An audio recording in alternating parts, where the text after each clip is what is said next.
We were the outcasts. We were the rebels. We were the ones that people thought were troublemakers. We had a passion for what we loved to do, and that was just to skateboard on anything. Tricks were coming every single day. There was another trick being invented. Huge airs. The attitude was skate and destroy. That was it. I got introduced to skateboarding when I was about 7 or 8 years old, and that was it for me. From that day on, skateboarding became my life. When you're told you're really good at that age, you really just take it in and you start just becoming what they tell you you are.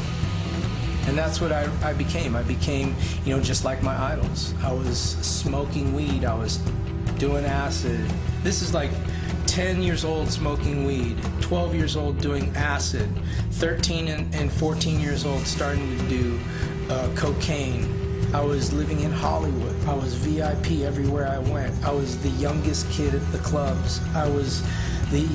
Had all the girls. I pretty much had it all. But inside of me was dying. See, I was searching for love everywhere. I was searching for it in money. I was searching for it in fame. I was searching for it in skateboarding. Personally, I was like a bucket full of holes. I was searching for it in girls. I was searching for it in everything that the world had to offer. Every time I filled it up, it would just drain out. And none of it satisfied me. And it was just this never-ending cycle. I was empty every single time. When I look in that vulnerable time of my life, that's when I got introduced to crystal methamphetamine. And from that moment, that's when my life began to really change.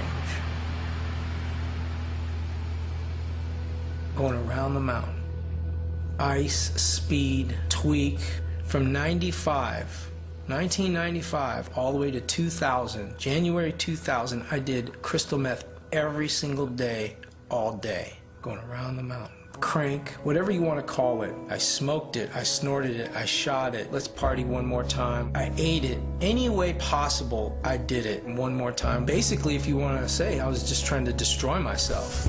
But I would have said I was trying to have a good time. One more time, one more time, one more time. In that point, I can remember just saying, I gotta quit. I'm gonna make a big comeback. I'm gonna, blow everyone's mind, and I'm gonna get sober. I'll quit tomorrow. And I'm gonna skate, and I'm gonna come back, and I'm gonna have this huge tomorrow turnaround in my life. And I pictured it in my head, going around the mountain. But at the same time, it was this constant, never-ending cycle of trying to say this, but yet be sucked into a vortex of just, covering up my pain one more time, covering up my shame tomorrow, covering up the pride that was just burning up inside me, that I wasn't the guy anymore. Going around the mountain, going around the mountain, going around the mountain, to finally, in '99, I said to myself, you know what? I can't do it. I finally got arrested. I'm coming off the plane, and at the other end of the line, there was people waiting for me. I looked around and I said, man, where can I run? And there's people over there, there's people over there, and there's a person standing in front of me and saying, we have the suspicion that you're carrying narcotics. And I said, wow, I'm really in a serious situation right now. I walk in, and there were these guys just like, Christian Hosoi, no way, what's up? How you doing, man? Sick, we saw you on the news. Man, I had your board when I was a kid. And I'm like, so what are you here for? And he's like, murder. And I go, what am I doing here? And I had my first phone call. And it was to my girlfriend, Jennifer, and all I can remember is calling her and saying, babe, I'm looking at 10 years. I was crying, she's crying, and she said, I love you. We just gotta trust in God. And I went, God? I said, I need an attorney, babe. I need a lawyer. I need bail, and I'm not dying. What's God gonna do for me? See, I believed in karma. I believed in like God in a way where I thought God was everywhere. I thought my good behavior, my good person was that ticket into this place called heaven, if there was one. I had to question my existence. I said, why am I here? And I needed answers. And she said, go get a Bible, Christian. And I went, go get a Bible. Go get a Bible. Go get a Bible. And I remember just going into my room and me holding the Bible. You know, I just prayed right there. I said, God, if you're real. I said, God, if you're real, I need help.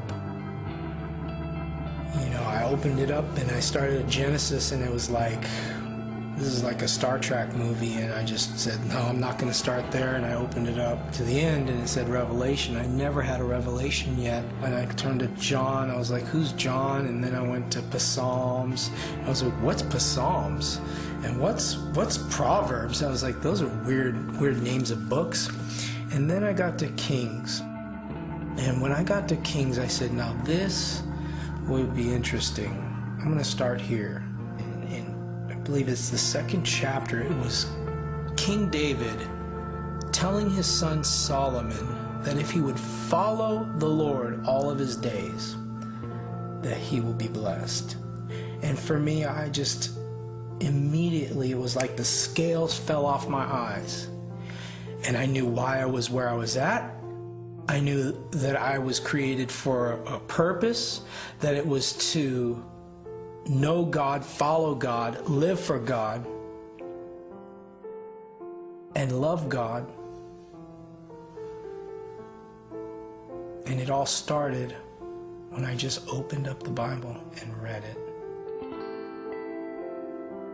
And from that moment on, all I did was read the Bible.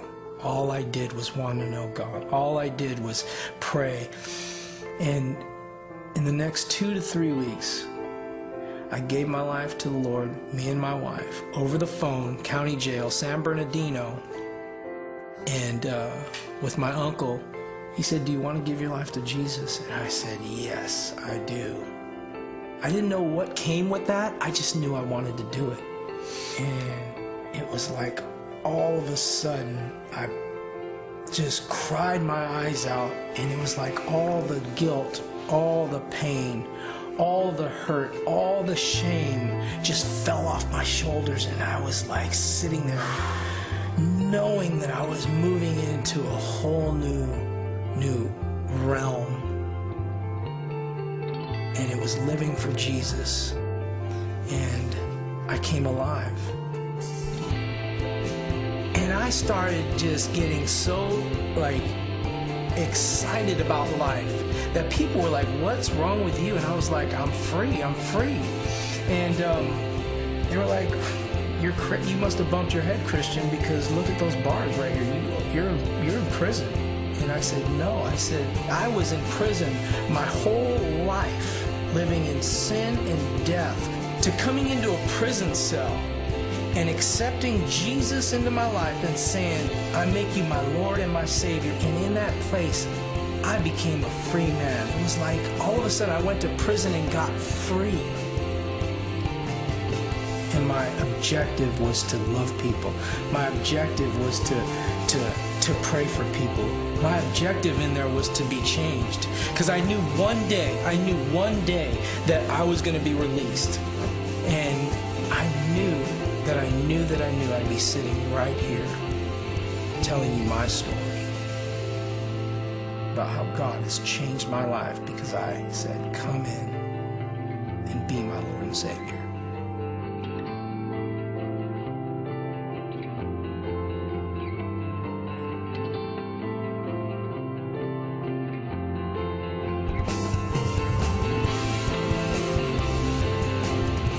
I've experienced every level of love that the world has to offer. And there is no love like God's love. My name's Christian Hosoi, and I am second.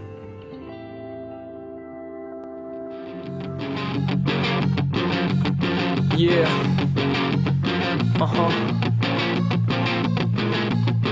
And I think about it.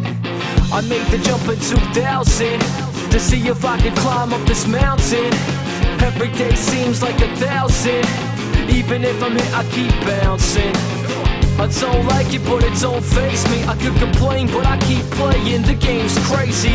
I live it daily in choices, no chances. Suck it from a start standing. Look up at the world, there's opportunities, girl. The possibilities stir me up, I'm willing to learn. I'm just saying, I want it all, cash, clothes, and the gold. I want it all, one wife, 3 kids, and a home. I want it all, God show me the road. I want it all, but won't forfeit my soul. I want freedom, yeah.